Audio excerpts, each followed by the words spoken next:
The seed of the project comes from a simple question. If I were to stage an outdoor site-specific production of Samuel Beckett's play Waiting for Godot in the middle of the street to use the given landscape of New Orleans to tell the most emblematic story of waiting that we know, then what else would you like to see happen?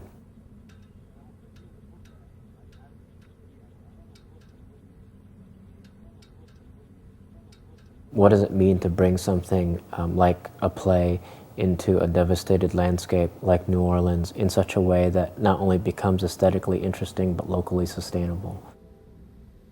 I've known Creative Times work for a long time, living in New York City. It was through my experience with working with them that I decided perhaps that this would be a perfect project for them to partner with me on. When you deal in a place that's been so devastated as this site around us, the Lower Ninth Ward, where people have lost family and generations are wiped out and the trauma is so vast, you can't just have an art idea and think you're going to do it. You really got to make sure it's even a good idea at all. So we set up a ton of interviews with people in the community just to talk to people and ask them if they knew people we should talk to. And we basically just said, is this a good idea? What are your reactions? And I think people had positive but also mixed reactions. I think people were skeptical. A lot of people said, you know, a lot of people come down here with a lot of promises.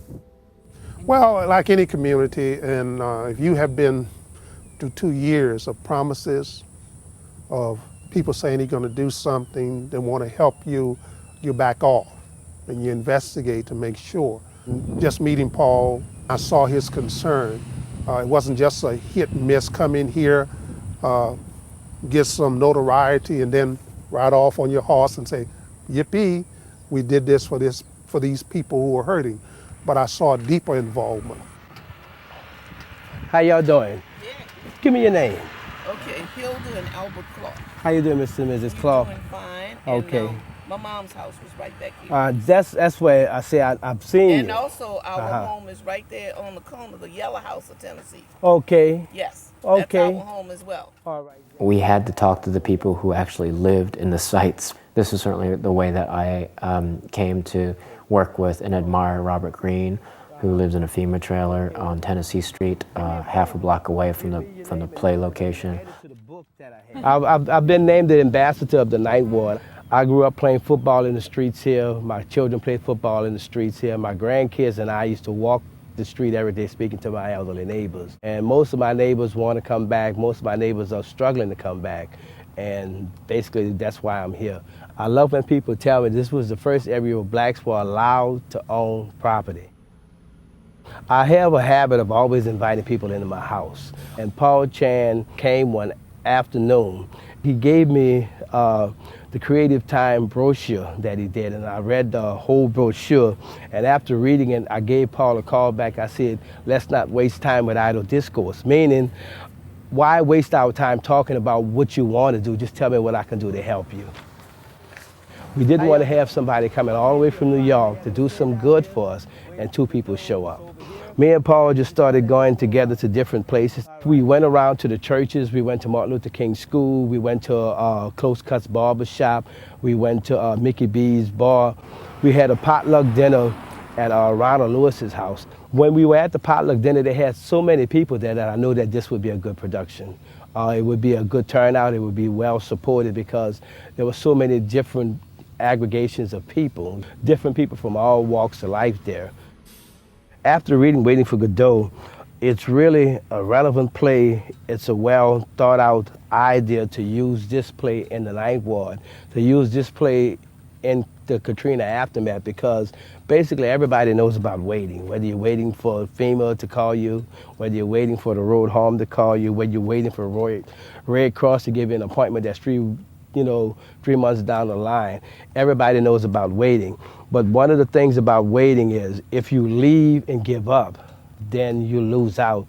And that's one of the things that Go-Go and Diddy realized, that if they're waiting for Godot and Godot comes, then they're gonna be saved. If they're waiting for Godot and the Godot doesn't come and they don't wait, then they're gonna miss him. And that happens. So when people show up at 7 o'clock, they get their ticket, and then they wait in line to get gumbo. We have free gumbo for 500 people waiting there, catered. And then at around 7:40, we'll have a band.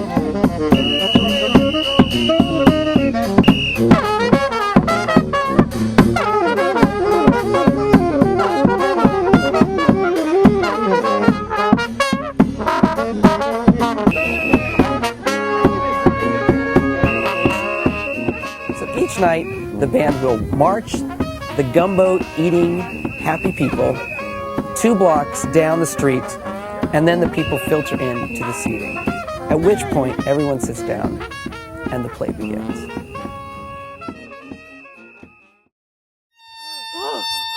Go! Is it Gatto?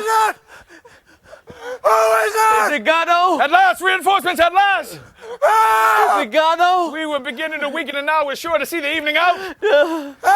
Do you hear him? All evening we have struggled and assisted.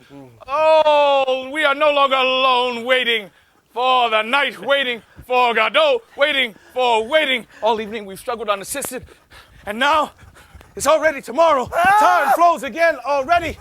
The sun will set, the moon will rise, and we away from here.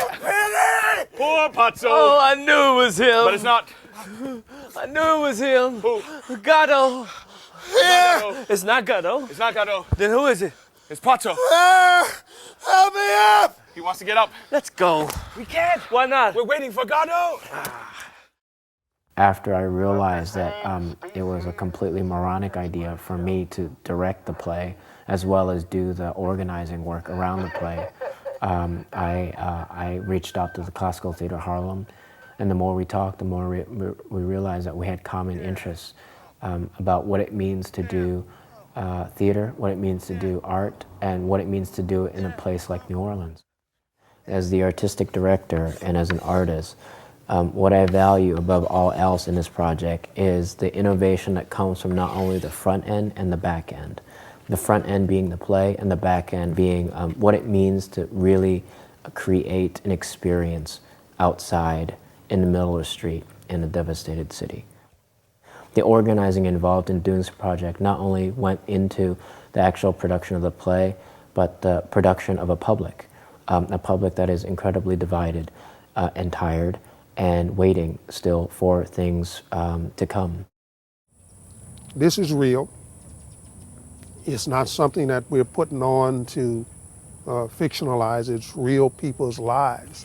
And therefore, when the actors tonight do the play, it's going to portray a segment of New Orleans. Now, there are many families who've come back, but we need to speak to that issue too. But you have thousands of families who've not come back. And therefore, through the arts, through drama, through whatever means necessary, we need to get the message out. We're still waiting.